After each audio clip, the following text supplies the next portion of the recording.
I'd like you to imagine that you're voyagers on the Starship Enterprise, and you're going to a land that no one of our species has gone to before. And you land, and it's a lovely planet. It has all the things required for life and nutrition and well-being and physical comfort and safety. And the beings of this planet come to you and they say, we have 2 maps, but you can only have one or the other. And they say, this map will show you how to chase after shiny objects and get all sorts of things that you think are important, and accrue all sorts of wealth and things and accolades and reputations, maybe even the presidency of the United States. It will get you all of these things that you desire. This is one map.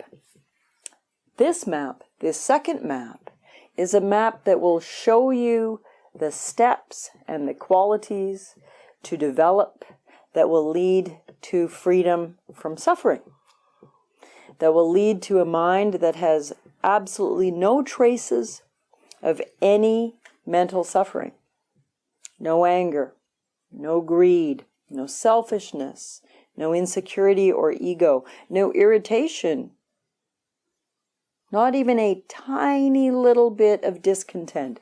Eradicated. This map, if you follow it, this map, if you train in it, this map, if you take the steps that are laid out here, will lead you to liberation from mental suffering. Which map would you pick? Be honest. Which map are you currently following? I hope you'd be intrigued by the second map.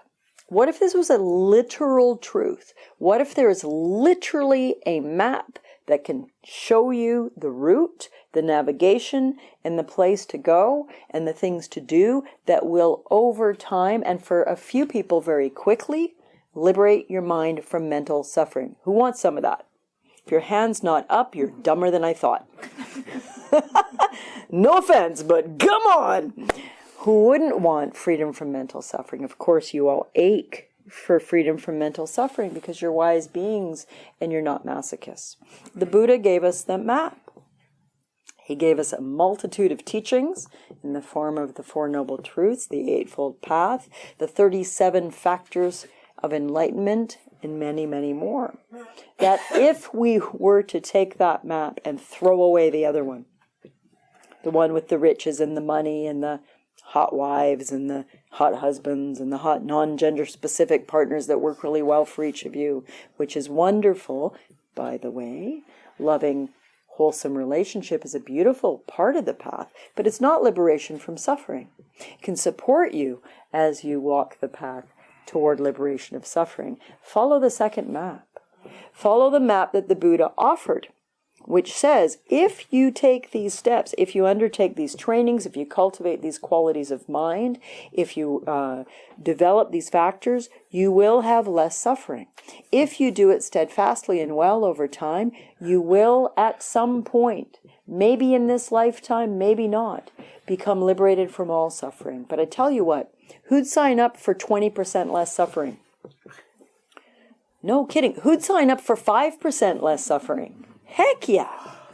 So, however much you're able to experience a reduction in suffering, unnecessary suffering, that's worth the price of the map, which, by the way, is free. Freely given. The other map has all sorts of prices. You have to sell your soul to the devil or the corporations or the whatevers, sometimes, not always.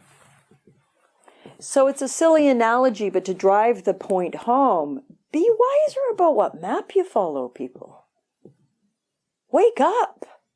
Stop following the maps that don't work. If I just have this much more money in my RRSP, or, oh my goodness, if I just had an RRSP, or if I had my own house, or if I could afford rent on a decent apartment, or if I had a job that had meaning and health care. If I could have a chocolate bar If I could have my knee stop hurting. The big and the small that we chase on the first map, they don't work. Now, I don't mean to say, and I know you all understand, but I want to make this explicit, I don't mean to say it's silly or a waste of time to have livelihood, relationship, or to take care of your knees. These are wholesome things to do, but they aren't liberation from suffering states.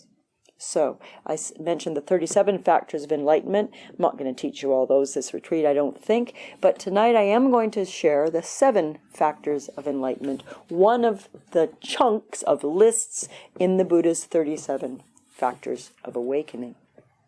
I'll share these, teach a little bit about them tonight, probably tomorrow night also. And I have a couple of handouts for you that we'll send around in a few minutes. To help support your knowledge and memory and study of these factors. Now I'm going to say something that may sound a bit revolutionary these days. Mindfulness is not enough. Gasp of horror. Mindfulness is not enough. No matter what Time magazine says, no matter what the New York Times says, the mindfulness revolution, the panacea for all ills. Balderdash. Mindfulness practice is a technique. It's a useful technique. Comes in handy. It's not awakening. It's not even close. It's only one of 7 factors that the mind needs to develop. I like mindfulness.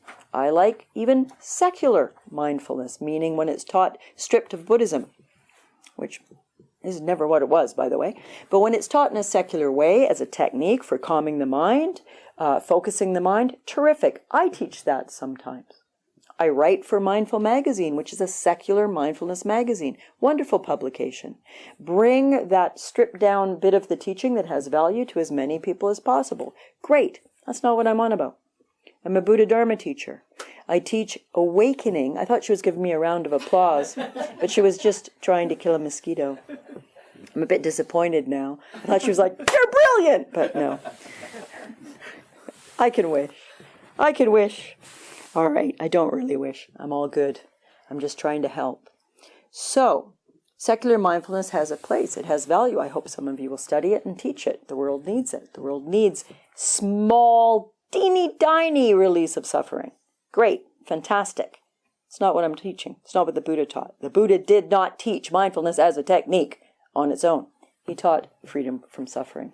So one of the ways to help guide you into that, or refresh those of you that are familiar with these or similar teachings, is to bring to you tonight the 7 factors of the awake mind.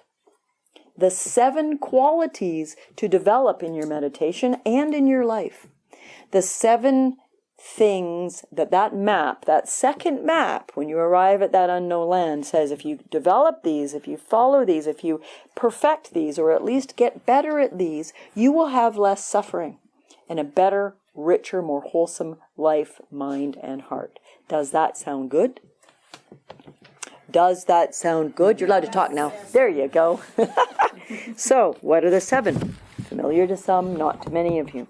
The first is mindfulness. Mindfulness is brilliant. It's just only 1/7 of an awake mind. 1/7 of the qualities that are necessary. Imagine you're a thief. Imagine you're in one of those Mission Impossible movies or something, and you're breaking into the Louvre, and you know they've got all those laser beam things, and you know Tom Cruise is hanging by a thread. I don't think it's a golden thread off his crown, but maybe. There's hope. He's hanging by a thread, and he's weaving his way through, so he doesn't trip any of these, whatever they are, laser alarms, to get to the prize, right? That is extreme mindfulness. Extraordinary mindfulness. Extraordinary focus on detail, absolute precision with every movement. Is he an awake human being? No, he's just super mindful. I have a dear friend who had open heart surgery 2 weeks ago. He's doing very well. Turned out he had a genetic valve issue, and luckily they found it before something untoward happened, so he had a valve replacement. His surgeon apparently has done more valve replacements than anyone in the world. This is in Victoria, BC, because of all those old people there. So this is a very good thing. Extremely skilled surgeon. Extremely skilled. Very, very, very mindful. Open heart surgery. Valve replacement, laser focus. no distraction. It would not be good if your heart surgeon was a distractible being in those moments, would it? No. So mindfulness doesn't necessarily mean the mind is awake, filled with loving kindness and compassion, and the person is an awake or an awakening or a more awake than typical being. It means you're super freaking good at paying attention and doing things with deep awareness, being clear on what you're doing. That micromillimeter between life and death with the scalpel. Very mindful. I hope I've now convinced you mindfulness doesn't mean you're a Dharma person. It doesn't mean you're an awake person. That's neither bad nor good. But I want to drive this point home. I think it's driven. So mindfulness is many things, to describe many ways, but for our purposes this evening, cultivating an aware, present moment experience of actually attending to what is actually happening. Without fabrication, without story making. What does that mean? I referred a bit to it, I think this morning, but also last night, I used this example of the tires being slashed, if they were, and you go to your car and the tires are slashed. That's just data. That's the mindful experience. Observation of tire looks unusual, noticing a slash. That's it. Everything else is fabrication. How did it happen? Why did it happen? What will I do next? I'm not saying those have no value, but what I'm saying is through training the mind to be mindful, we want to separate out the actual direct experience of the sense data from all the fabrications that come on top of it. The story making, the interpretation, the emotional reactivity, etc., etc. What is my direct experience can be a good thing to ask yourself. What is actually happening right here, right now? Another way to put it is, what's the data? Without self-talk, without the story, just the experience as it is. This is the quality of mindfulness.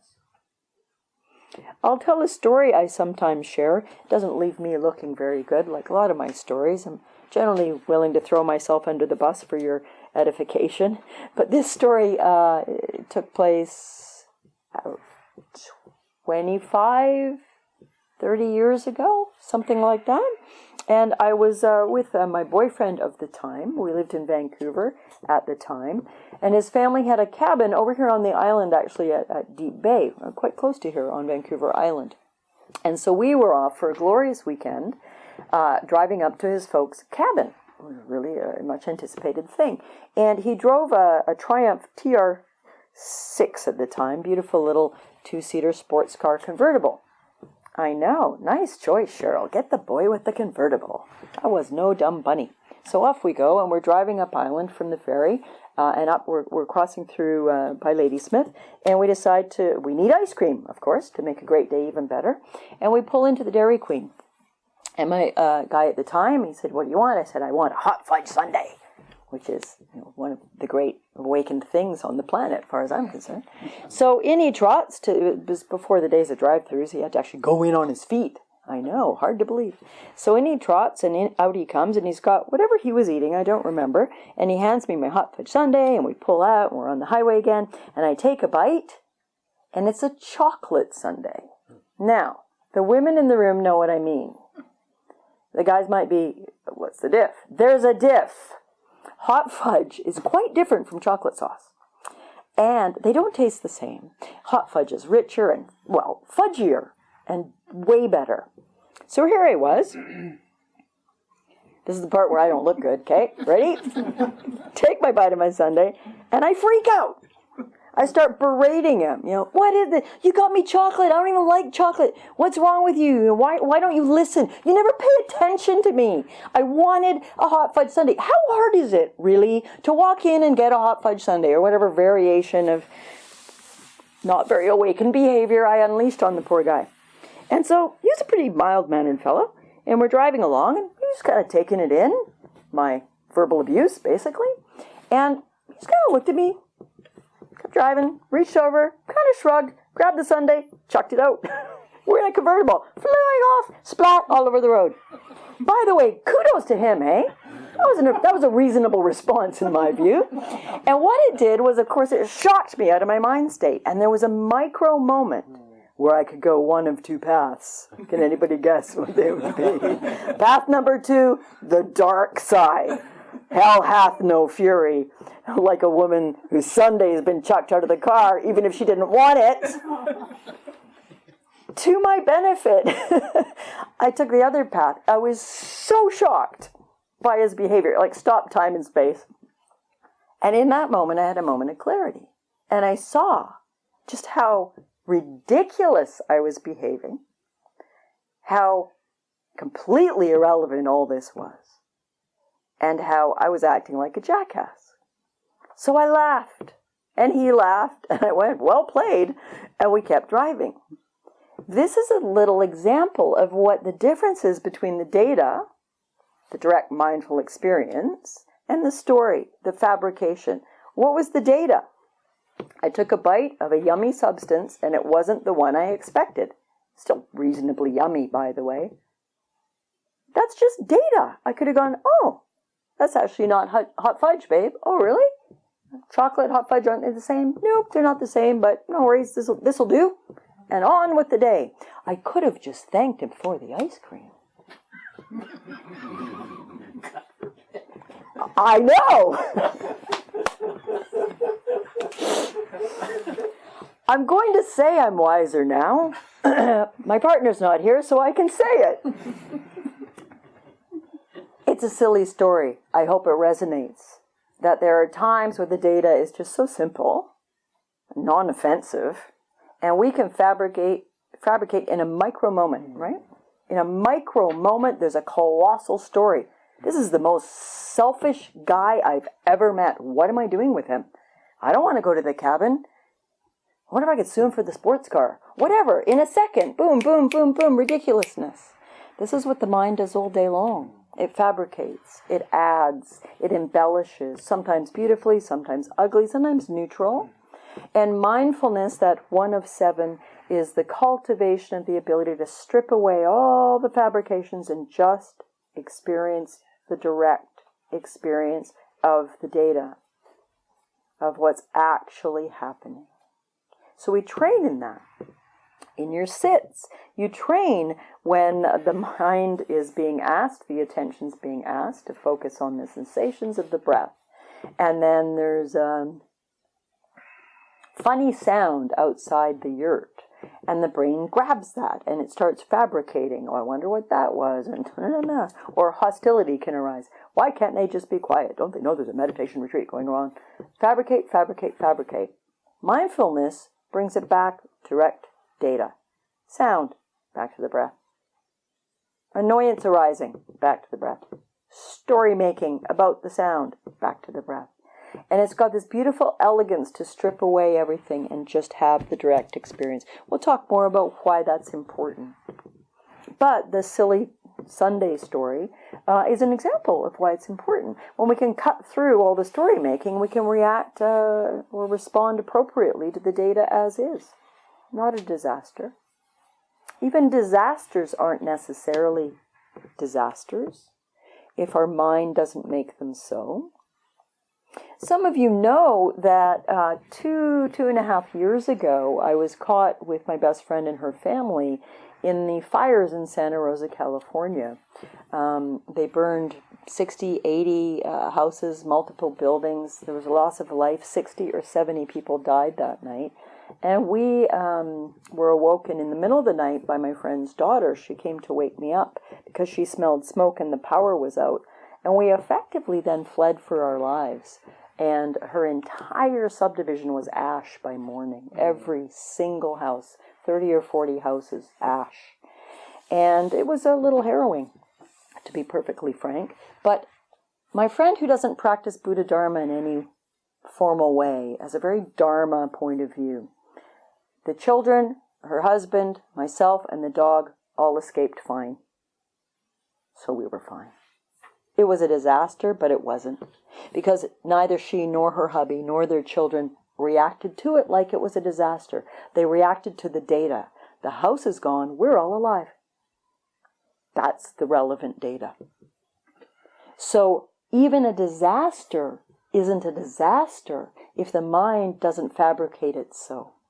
So from the stupidity of me and my Sunday to the admirable depth of my friends and their reaction to their house burning down, and they had 2 friends who died that night in fires. So when your friends die in the fires and you don't, puts it in perspective, doesn't it? Just the data without the fabrication, mindfulness. Okay, Cheryl, what are the other 6? We're dying to know. The next factor of awakening or enlightenment, quality of mind to be cultivated and quality to be brought to your life, is translated different ways. Investigation of states is the more accurate literal translation of the word Dhamma Vichya. Investigation of states, but a word that may capture it even better for you is curiosity. So investigation or curiosity. Developing a quality of mind of just that. Mindfulness can have a quality of an almost passivity to it, right? We're being mindful. We're observing data. It's a bit dry, isn't it? But if you can bring curiosity and investigation to the data, it starts to energize it. This is one of the energizing qualities. There's 3 energizing qualities and 3 calming qualities, and mindfulness is in the middle. Okay? I'm going to give you a little diagram on that a little later tonight. So don't worry if you don't capture everything right off the hop here. So investigation of states or curiosity is an active quality. So some of you, I think it was in a group interview, I talked a little bit about this with some of you, about bringing investigation to the meditation. If you have a bit of an established practice, you've got some ballast of concentration, you're able to say, stay present for a dozen breaths or so or more, then you can start investigating. You can start investigating what is the quality of the mind right now. This is a classical meditation I'll mention. I'll remind myself to repeat it tomorrow in the instructional part of the morning. But the quality of noting the feeling tone of the mind, a very classic meditation. Checking in with the mind and noting whether the flavor of the mind, what we might call the emotional tone, in sort of psychology, Western language, but the flavor, the feeling tone of the mind, is it positive, negative, or neutral? And this is a classic meditation. We'll go more into it tomorrow. But during the meditation on breath or open awareness, you might just check with the mind. It's just a micro check, pleasant, unpleasant, neutral. Back to the practice. Minute later, 3 minutes later, pleasant, unpleasant, neutral. You're investigating, you're observing, you're becoming curious about the quality of the mind instead of just kind of hanging out watching your breath.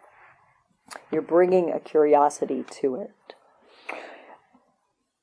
It goes much further than this. I'm just offering a little bit tonight. We'll expand on it as we go through this retreat. But the investigation might say, what is this experience really? What is awareness?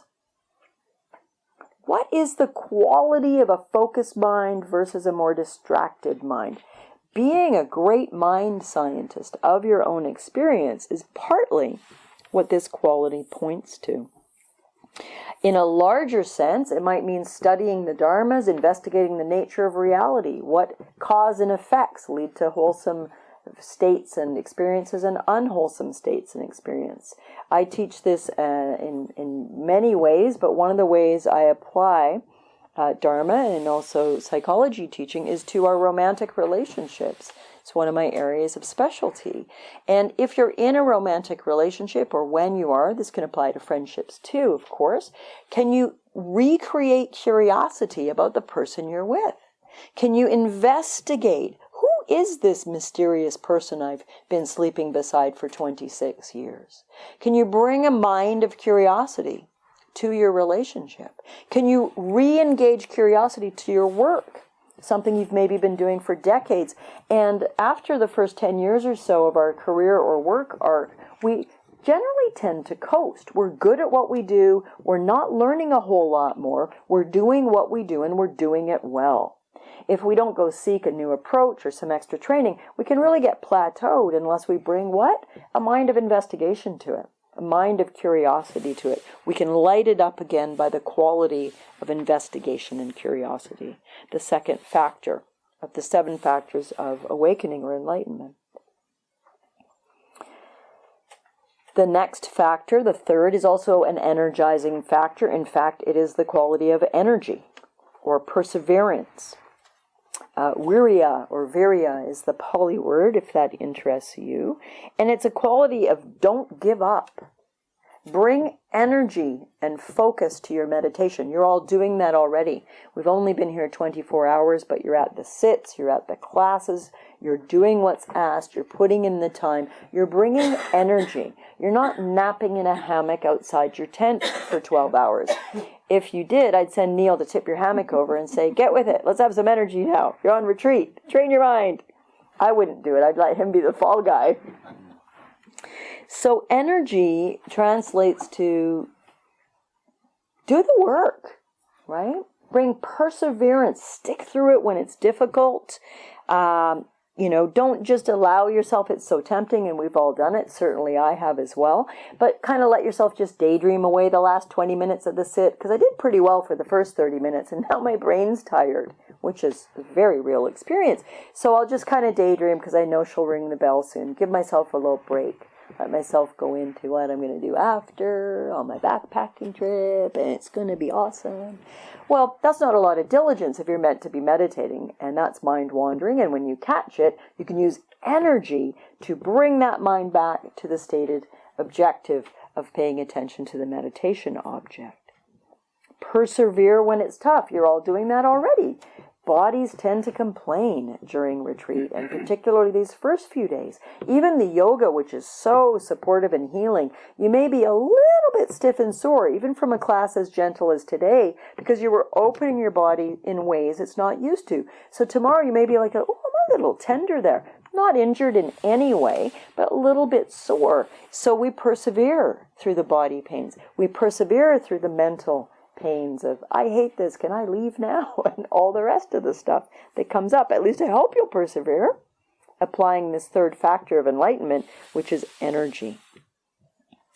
It takes time and dedication to wake up. It takes time and dedication to become more wise, to reduce some of our conditioned patterns. We could call them psychological issues in that form. It takes time. There's psychotherapists and psychologists and other healers in the room. Do people get better as soon as you point out what they're doing, or they realize it, they have a flash of insight? No. Freud himself said insight is not enough. Understanding why you rage when you're criticized, and then it goes back to the fact that you had a cruel parent who criticized you your entire childhood, so now if you're criticized by your partner, your friend, or your boss, you rage. That's a profound insight.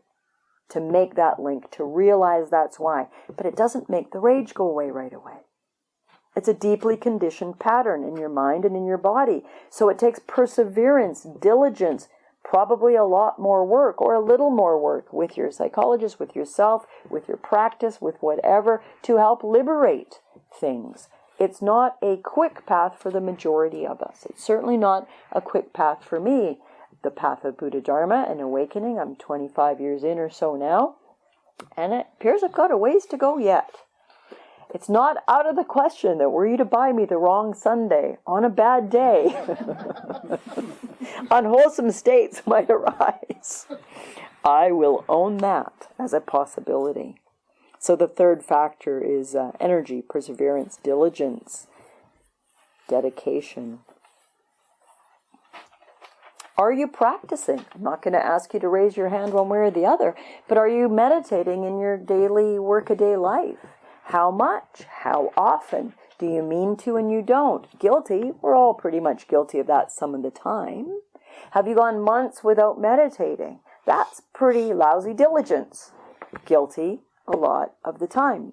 No judgment here, just a call to reality that if we want to be free, but we're too tired to meditate, if we want to be free, but we can't bother to make our appointment for this wholesome thing, whatever it is, then we've got to take a look at our mind and our life and go, how much do I want it? How much energy, diligence, and perseverance am I actually putting in? Clearly a lot in these 10 days. Bravo. From the bottom of my heart, with true sincerity, bravo. This is excellent diligence. I hope this will reboot and re-inspire many of you to continue to be diligent in the middle of your very busy off-Denman lives, to find that 45 minutes. It's waiting for you. And to practice daily-ish, to fit in a day of mindfulness, to fit in a weekend retreat until your next longer chunk. The quality of energy. Now the fourth quality is also an energizing quality. So these three are the energizing ones: investigation or curiosity, energy or diligence, and this one, everybody's favorite, piti, is the Pali word, P-I-T-I, translated variously as rapture, as joy, as pleasure. It's got a number of different ways. Zest is one, this sort of zesty, joyful energy.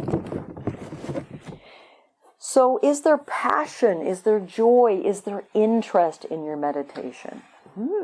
Maybe you've never really thought of that. Maybe it's not really been introduced that way to you. Well, now it is. Is there passion and joy in your meditation? Are you seeking the moments of the breath where it feels yummy, feels good? There's a little moment of mental happiness. Maybe there's 20 minutes of hard slogging on either side. That's fairly typical. You're not broken. But are you seeking and noticing and celebrating, as I suggested earlier, the moments of ease or pleasure or pleasantness in the meditation? Seek for them. And when you find them, note them. I said earlier, when if you're practicing concentrated breath practice, and the mind forgets, and you're grabbed by a different object, and you enter in mind wandering, and then you realize you're in daydream mind wandering, what did I suggest you do? I said, have a little party in your head. Have a little, yay, I noticed I'm off the breath. Celebrate. Have a bit of pleasure. Have a bit of passion. I said, smile. Inner or outer smile, and then come back, instead of, oh man, I'm daydreaming, all the self-abuse. Find the pleasure, find the passion. Some of you in the past, and hopefully this 10 days together, will love part of your retreat, will love some of the mind states. I got to where, after a few years, as soon as I would walk onto a retreat land, I would just feel a state of pleasure and happiness. That doesn't mean it was going to be an easy retreat, or all the meditations were going to be fine, or my body was going to be pain-free. No, but such a pleasure of, I get these 2 days, or these 7 days, or these 3 months to explore the mind and experience. Such pleasure.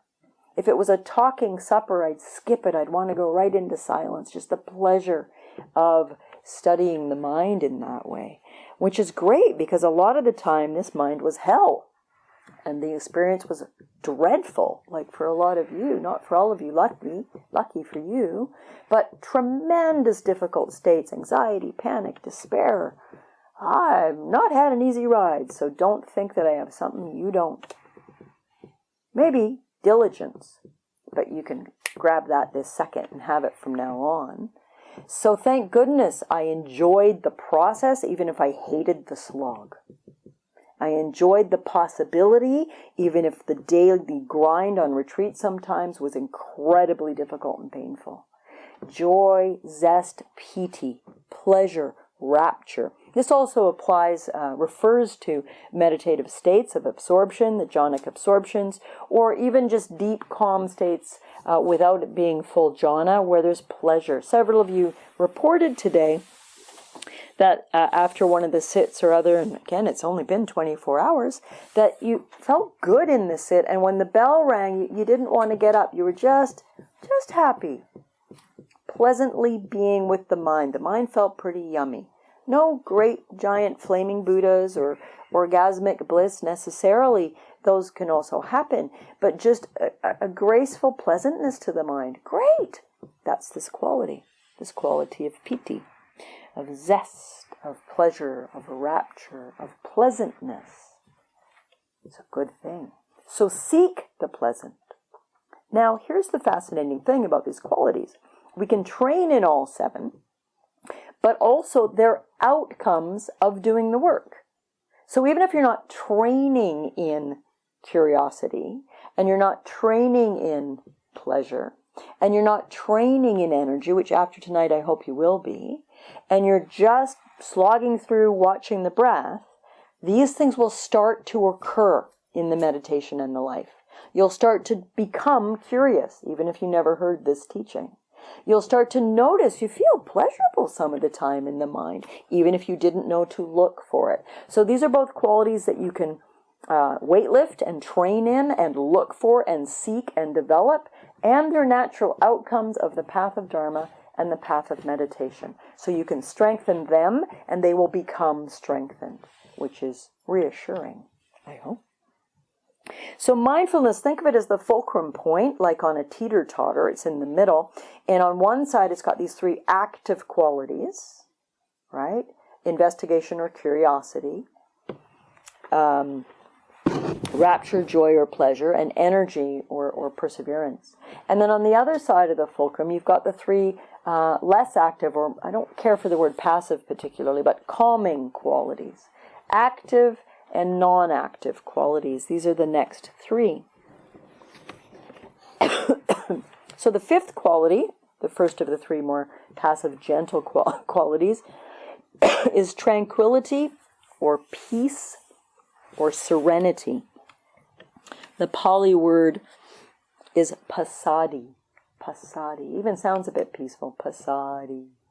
Peace or tranquility or calm or serenity. As the mind starts to settle down, the thinking reduces a bit, the attention sharpens a bit, the ability to stay on the meditation object improves. A natural outcome is an experience of a calmer or more serene mind. Less turbulence on the ocean, more like a calm lake. Less waves, more depth, more stillness. So you can cultivate stillness by being a fearsome meditator who applies energy and curiosity and investigation to your breath, so that when the mind's all distracted, you're more fierce about, nope, back to the breath. Nope, back to the breath. You're kind of refusing to get caught in the cocktail party noise and drama. And through that, there can become a sense of settling, and the mind can become peaceful. Do the work, and this will occur at times. It's inevitable. These are inevitable. 2,500 years this has been taught, experienced, and passed on. Thousands, tens of thousands, hundreds of thousands, millions, I don't know, of beings have practiced in these ways and had these results. Don't worry, you're not the only broken one. You will have these results and experiences as well if you continue doing what you're doing, which is practicing. So this tranquility or peacefulness or serenity can be experienced both as a quality of mind, right? A calm, serene, non-reactive mind, and as a quality of body. And I don't mean just that you're literally sitting still, but an actual kind of dropping into the body, that you don't have to manufacture a stillness.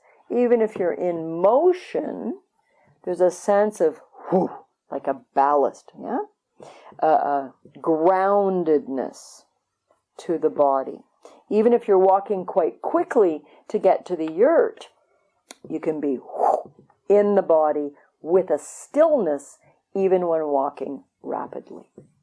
Qualities of mind and body that we can cultivate and that are outcomes of the practice and the training.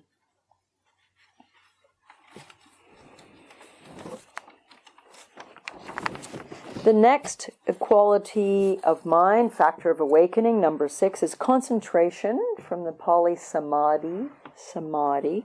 Concentration is where you train the mind to focus on an object. It's a steadiness of mind. It's what you're cultivating through the anapanasati or breath practice. There are 42 classical Buddhist meditations. Breath is only one, but it's the most commonly utilized one for a number of reasons.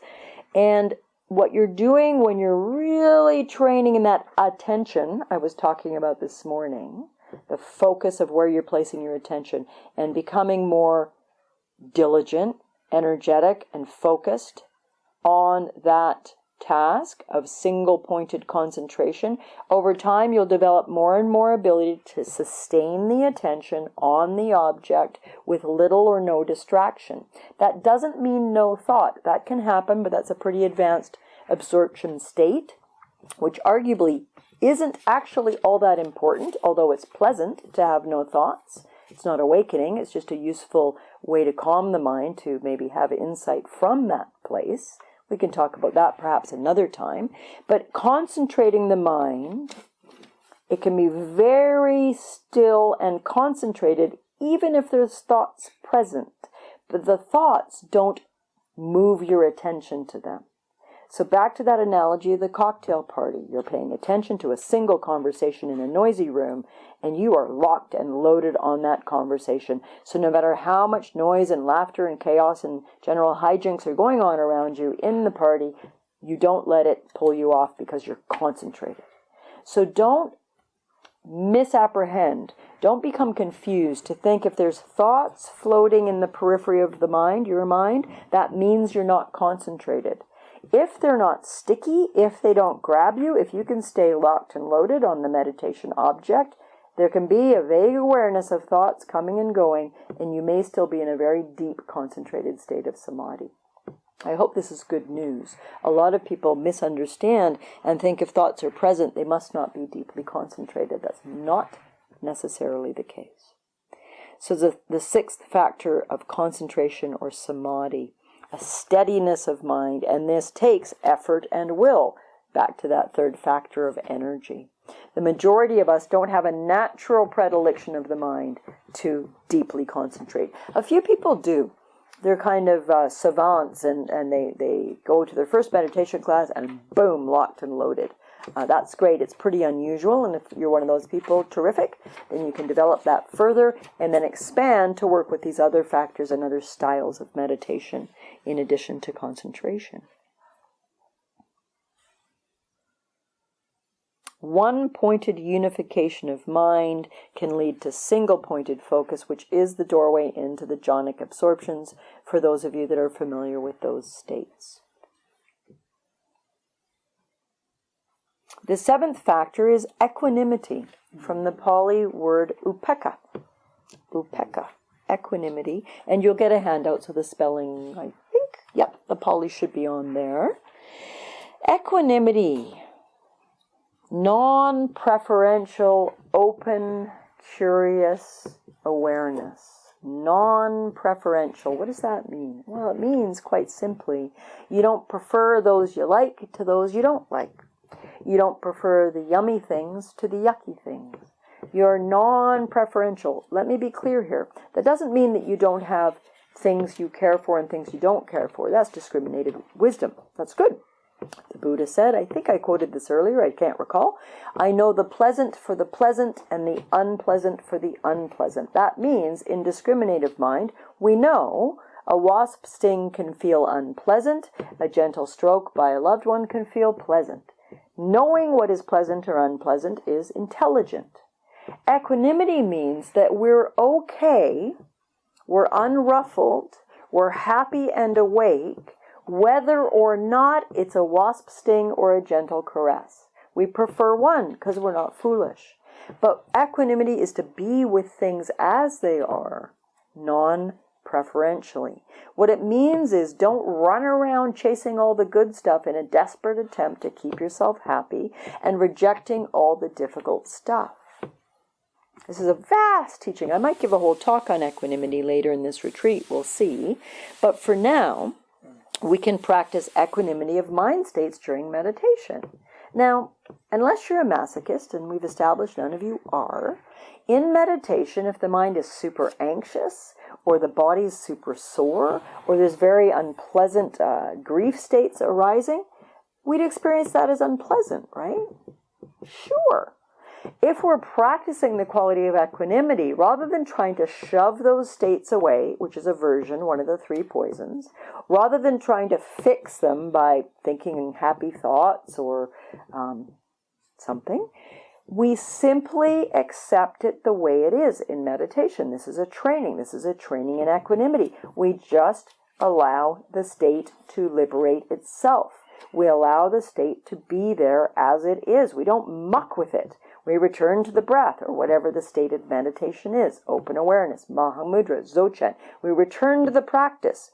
Even though there's an agitated, anxious, suffering state present, we're aware of it, we note it, we return to the practice with equanimity.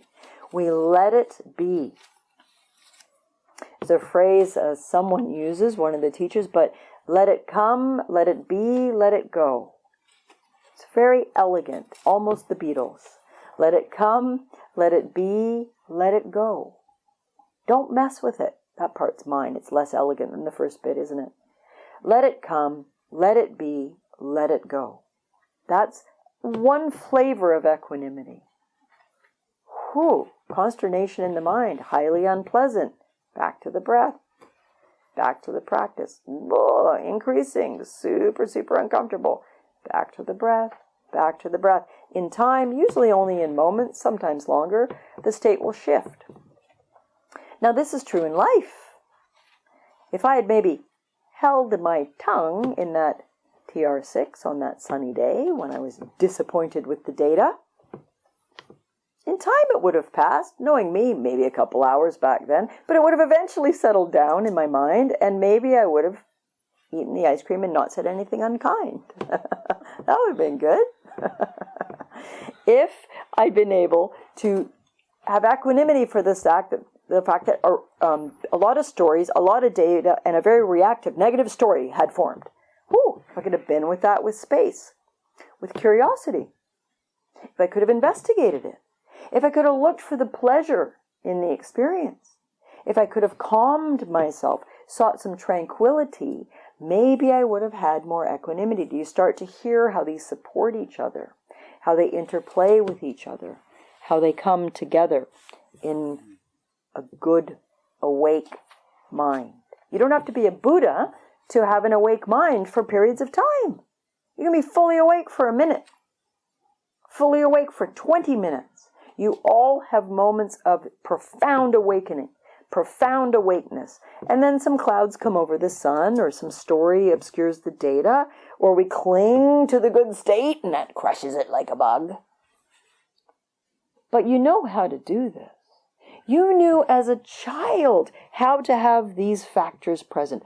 As a child watching ants on an anthill, fascinated, staring at this unfolding. Whoa, it's so cool. You were deeply mindful. You were paying full attention to the direct experience of antdom. You were curious. It was blowing your mind. You were feeling pleasure and excitement and happiness. You had a sense of wanting to learn more. Maybe go ask your uncle later. It was there. Mindfulness, investigation, curiosity. Energy. You wanted to stay for hours looking at it. You weren't bored right away.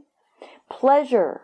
And then a calm, like a locked and loaded. 20 minutes, an hour went by, like, Joan, you're late for supper. You were just watching with fascination. You knew how to concentrate when it was interesting, didn't you? And there was a sense of calm. Time went by, and in your own child way, there was even some equanimity. Certainly the first 6. These are not unnatural qualities. You don't have to go buy them at the store and inject them into your head. Your mind already has all of these present, and you experience them at different times. When you're fascinated with an art project, when you're watching a great movie, when you're making love, when you're cooking a curry, when you're just interested, curious, awake, calm. But cultivate them. Cultivate them in the meditation. Cultivate them in the life. Bring a deliberateness to this. I did a 4-month... I was a student of a 4-month Abhidhamma retreat with Lama Mark a decade or so ago. And I was living in a house with another student, and we'd go for classes. And I took to writing down all these questions on Post-it notes, and they were all over the house to remind me of these qualities and many, many more. 150 47 in the Abhidhamma, but qualities of mind. So, for example, on the kitchen cupboard where the cups were, and I like to drink tea, I put a note. What was the moment before I reached out? And what that meant was I was examining with curiosity and investigation. Had I mindlessly gone to get a teacup, as we so often do dozens of times a day, or had I thoughtfully and mindfully seen the intention arise, desire for tea, investigated it, and this can only take a few seconds, it doesn't have to be very long. Was I mindfully reaching out, or was I sloppily grabbing's a clue, you're not mindful, grabbing a cup and at the kettle before I'd even notice I'd moved across the room. Everywhere, post-it notes, everywhere, hundreds of them. You could do that at home, might freak out your roommates or your partners or your family, but you could have a few secret ones on your toothbrush or in your car saying, am I curious in this moment? Question mark. Can I find the peace in this moment? You can word it however you like, but that's walking the talk. That's taking the Dharma off the cushion, out of the yurt, out of retreat, into life. It's investigation. It's curiosity. It's the factors of awakening as she rubs her hands together with glee. Equanimity, upekkha, of states. Equanimity towards yourself. Oh my goodness, most of you are bad at that.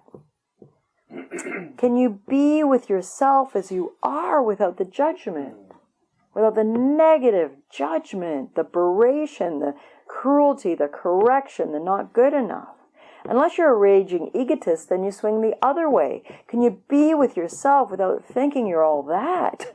Can you be with yourself without thinking you're better than everybody and smarter than everybody and whatever, a better juggler than everybody?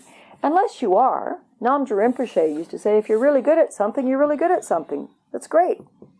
Which is true. There's no ego in that. If you're an excellent juggler, and I say, oh, you juggle, you any good? And you say, yeah, actually, I'm really skilled. There's no ego in that. It's a statement of fact. It's data. Celebrate your gifts and cultivate them. But equanimity to self is to accept that you're human, you're not an awake Buddha yet, and at times it's going to be tough, or you're going to make mistakes or be confused. I mess up all the time. I try to recover, repair, and do better next time. That's my mandate. So can you bring equanimity to the positive and the negative qualities of your mind and heart and behavior, vowing to do better, but in a gentle, loving way, not in a beat oneself up way. Equanimity, being with things as they are, and if the way they are is you just said something unkind and reactive to someone, that's now happened. Have equanimity to the fact that it happened, and then potentially decide to make a repair or an improvement, and to look for how you can do better in the future. Equanimity towards other people, including people you strongly dislike. That's a biggie. And it's a true depth meaning of equanimity. Is to, one of the ways it's phrased is impartial toward none, loving all beings equally. That's heavy duty. That means if you're on the proverbial lifeboat and there's your child and a strange child, you have no preference about which one you save. That's heavy duty. Equanimity to all beings, seeing all beings, deep humanity, no matter how confused they are. Equanimity towards your enemy. Your enemy is your mind. By the way, the Buddha says that your enemy is your best teacher, because they'll bring up your negative mind states and your reactivity, which gives you a chance to practice compassion, loving kindness, and wisdom. That's not a fool teaching. It doesn't mean if your enemy has a knife and they're trying to cut your throat, you sit back and let them. That's foolish. It's not what it means. It means you have equanimity about the mind states of the person who's trying to slit your throat while you skillfully avoid being harmed, because it would be very unskillful to allow yourself to be harmed. And it would be very unskillful to allow the other person to harm you, because then they get to carry that karma. So this is not a fool teaching. It can be misinterpreted. That's okay. If we misinterpret it, you'll hear it a different way, and it will become more clear. I used to really dislike the teaching of equanimity. I used to actually call it, and I apologize for this, but it's true, equa-effing-nimity. Because I really disliked the teaching because I didn't understand it. And I thought it meant don't care. I thought it meant don't try. I thought it meant be with things as they are, as in, oh well, there's child abuse, be with it as it is. Oh well, there's world hunger that could be solved, but oh well. I was foolish and I didn't understand the teaching. And so I didn't like it. I didn't want to cultivate equanimity. I wanted to care and take action and save the world and do wholesome things and create nonprofits and raise money and all the things so many of you, your hearts are probably leaning towards in your behaviors sometimes. And I thought being with things as they are meant don't do anything. It doesn't mean that at all. It means before we can act skillfully to create change, we need to accept the truth of things as they are, because it's simple, basic reality. So reality is there are people dying of starvation right as I say that sentence on the planet, and allegedly there are enough resources, if they were distributed well, that no one has to die of starvation in the moments I said those last couple of sentences. Equanimity teaching essentially says accept that as the current reality because it is the current reality. And when we practice equanimity, it can help us deal with our poisons of anger, greed, and delusion. Because if we charge out to end world hunger from a place of anger, we're in a poisonous state. From a place of greed, from a place of delusion, we're not doing any good. When we can accept the truth of suffering and the truth of reality, we may then be able to move towards changing it, but from a place of compassion, a place of wisdom, not reactivity and anger.